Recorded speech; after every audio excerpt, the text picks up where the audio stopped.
All right, well, hello, fans of R107 or similar vehicles, or just those that have nothing better to do. Um, this is my 75 450 SL.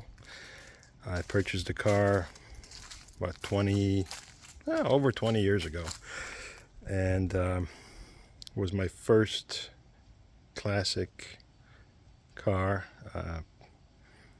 I was really happy when I bought it, not so much soon after, but we'll get to the story a little later. So it's a 450, originally M117 4.5 3-speed auto. And I made some modifications. I'm sure those that know how the original is supposed to look like can notice different wheels. The hood is from a aluminum hood from a 560 SL.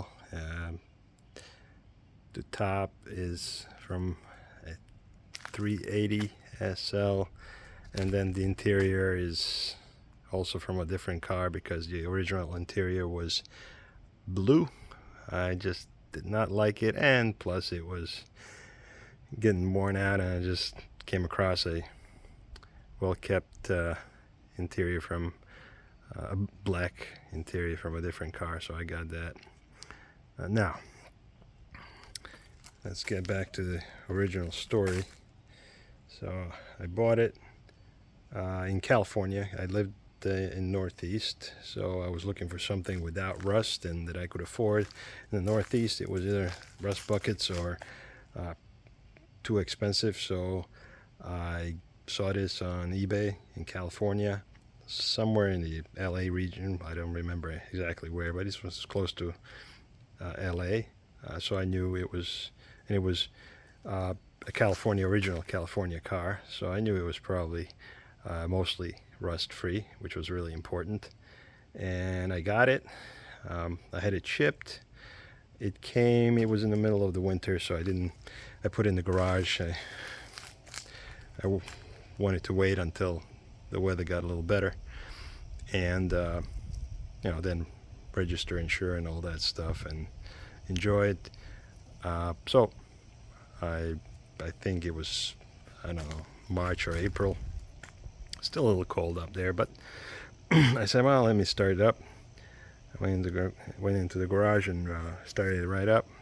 Well, not right up. I had to put new battery in, but it started pretty well, and I had it warm up, and all of a sudden I noticed smoke coming out of the hood or under the hood, and they got me uh, scared because, well, you don't want to be in the garage with the car smoking. That might not be very healthy, but it was actually steam. So those that uh, know might have even guessed what happened.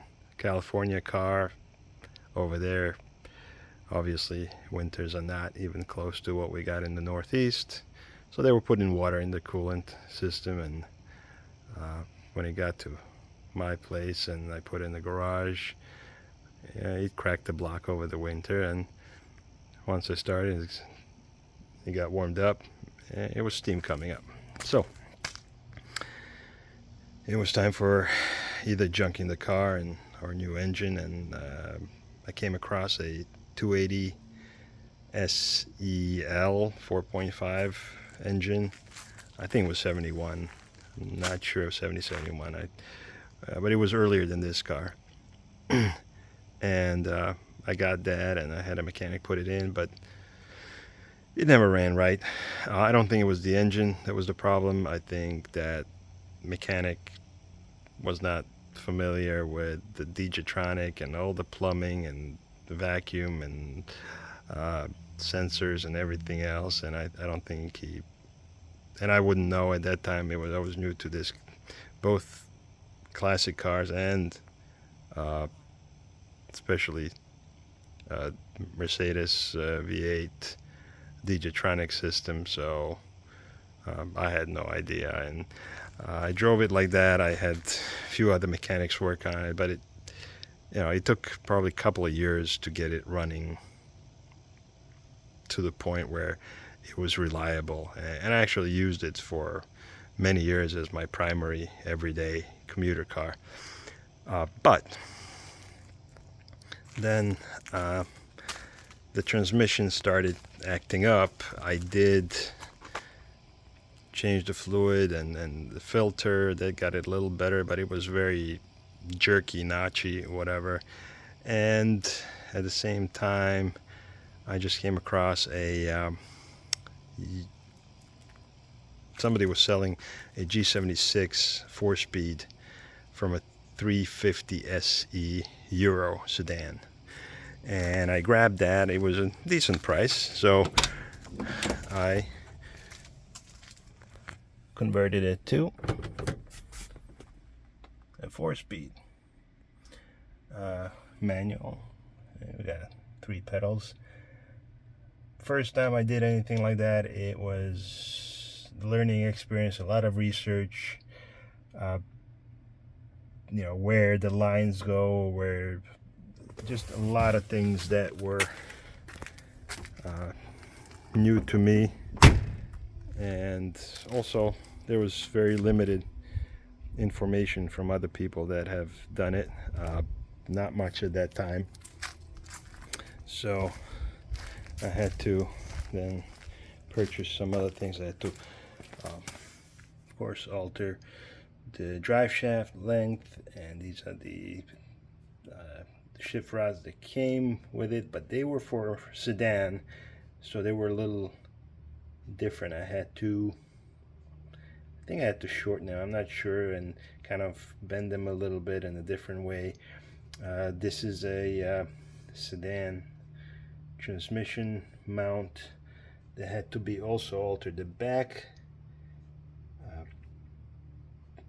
actually I'm sorry, the front holes did line up with those on the R107, but the back, as you can see, this one here and this one here, I actually had to weld and kind of modify, but eventually it worked fine. And I have the transmission, the G76 is right here in the crate, already put away. And I have to say that it was a lot more fun to drive it with the stick. Took a while. I had a biggest problem, or one of the biggest problems, was bleeding the clutch. I actually had the wrong slave, because I bought a slave from it just looks the same. The slave looks the same as for the other Mercedes of the era, but the rod is longer for the V8s, and I didn't know that, so I was bleeding this to death. I don't know. I went to, I don't know, 2 gallons of fluid trying to bleed it, and still it was having a hard time getting into gear without, crunching. But eventually I figured out what the problem was, and just those that want to do this, so you use the same reservoir, just as a nipple on the automatic. That nipple is sealed, you just have to cut it, put a line to the master that's on the pedals, and that's it. So you don't have to purchase anything here, just cut and attach a hose, and that's all. Eventually I came across a 5.5 aluminum M117 from a SEC, and that's now in it. That requires some modifications, but I had to transfer the engine mounts and a few other things from the old the 4.5. I'm running Digitronic on it right now from the old car.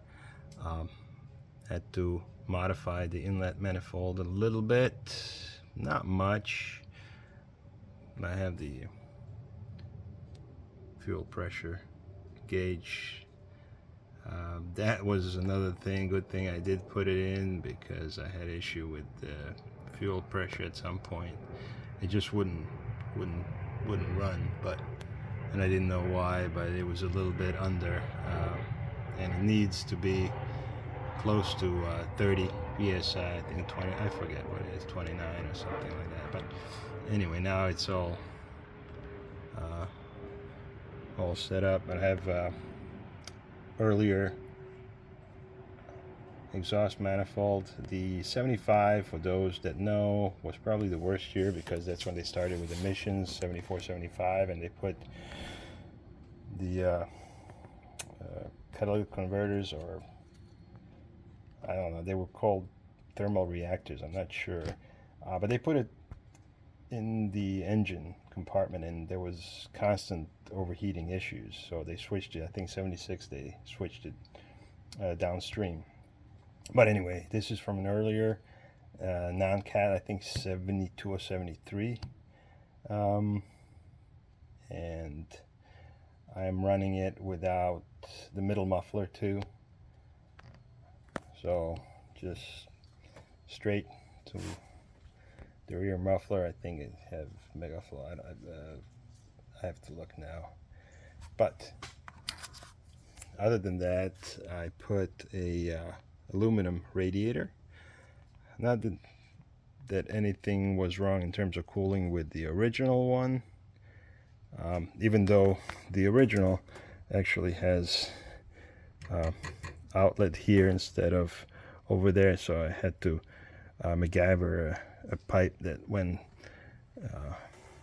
into the engine, but it was pretty long, so I switched, because the old radiators, I had it record at some point, but like I said, I owned the car for over 20 years, and so I did that 10 years ago, and then, but now, last time I went to change the coolant, the whole bolt in the surrounding area, the drain bolt, just all of it was so corroded that it just snapped. So I got this, and it's been working pretty well. I drove it. It keeps everything nice and cool. I got a good deal. I know people are not very happy with these. I guess this is Chinese stuff, but it works. Not happy with this hose. This is not fitting properly. I tried both 560 SL and 380 SL hoses. I bought both, and they still wouldn't fit. I think it has to do with the position of the outlet here and the size.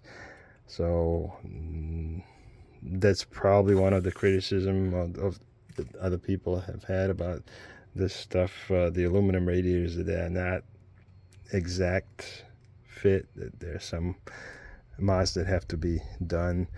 I'm still running the fan, the clutch fan. I'm gonna switch to electric eventually, but for now this works. I have it detached because I'm working on the transmission, so the engine moves a bit.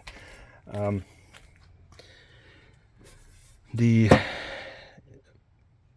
air filter housing, I will eventually go the dual inlet from a 560 SEL or SEC, but I'll have to move this up, because the inlet goes right over this area and in, so this is in the way. It'll have to be moved further up, but that's not the subject of this.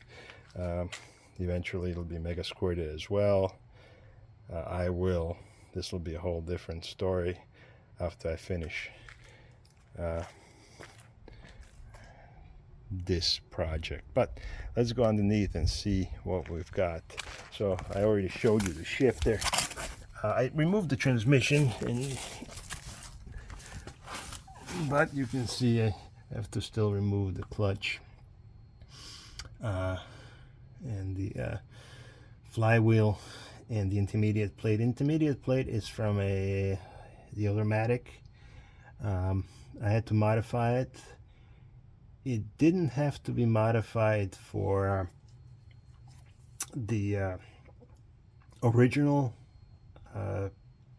engine, the 4.5, the iron block, but the aluminum block is a little different, and you cannot bolt this up without modifying it. I also had to modify the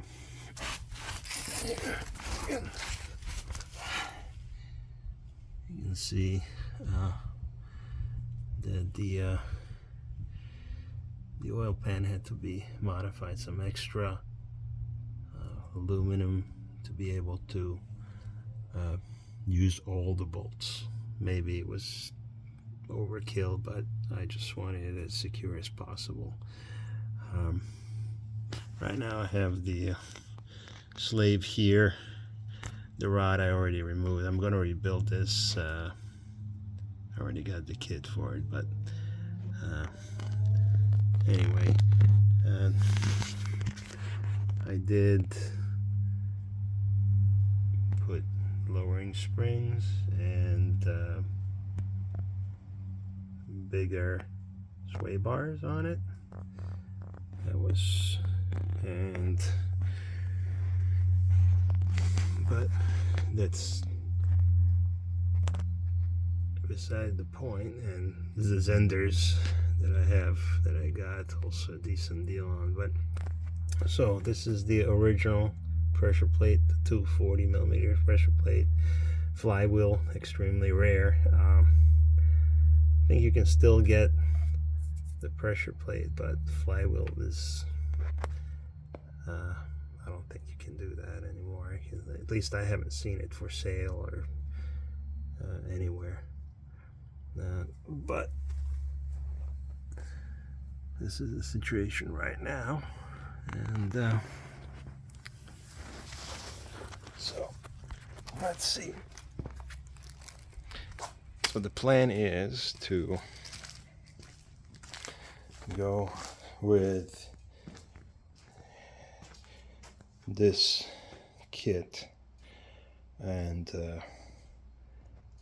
we will be putting in the 6-speed Mercedes transmission manual from a W203.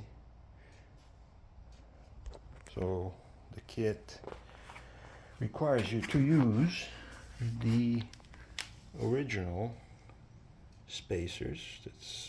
You can find that 2 of these on your automatic transmission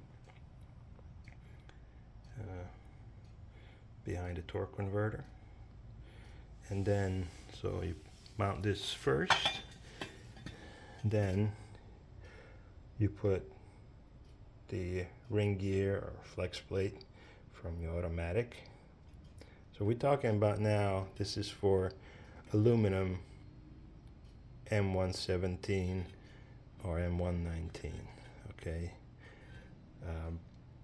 I threw all my stuff away from when I bought the my 560 engine, because I didn't need it. I already had the 4-speed, so I threw it. So I had to actually go out and buy this. This is M119, but I believe they are the same. I saw it on another video, somebody else doing a similar conversion, and they claim it's the same, except for the magnets that are there because of the trigger. But so you put these, or actually one of these, then the flex plate or ring gear, then you put this custom flywheel. The kit comes with bolts.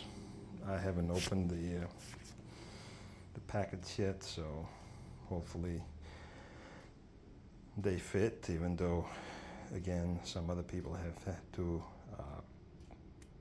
modify or customize. Then we got the clutch and the pressure plate. These apparently are stock Mercedes items, so they're readily available. This, the flywheel is not. That's a custom flywheel from the company I ordered it from. Also, this is also from the same company. That is the adapter plate, so that you can mount the 6-speed transmission to it. Then the next thing is to modify the drive shaft. Now the drive shaft is also from a W203, and in my case the splines in the back are the same as the ones from the original, the 450 SL, so I don't have to, some people have had to combine the front and back of the drive shaft from different chassis to be able to mount this. I don't have to do that, fortunately, but I do have to shorten the drive shaft. It's a little long by about 9 to 10 centimeters. I'll have to, my preliminary measurements indicate between 9 and 10. I'll still have to do a little more precise measurement, but that's more or less it.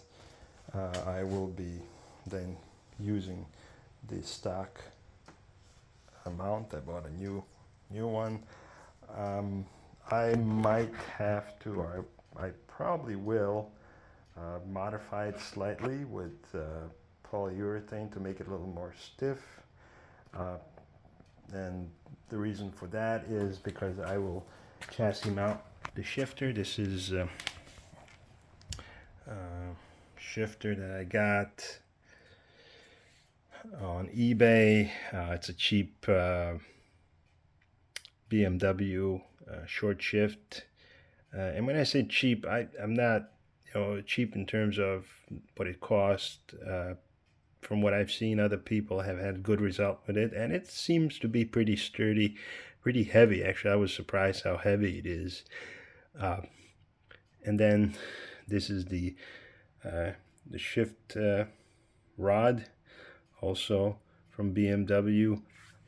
I might have to modify the length, we'll see, but basically it mounts right here, one end, and the other end comes here, and that does it. And then this sandwiches on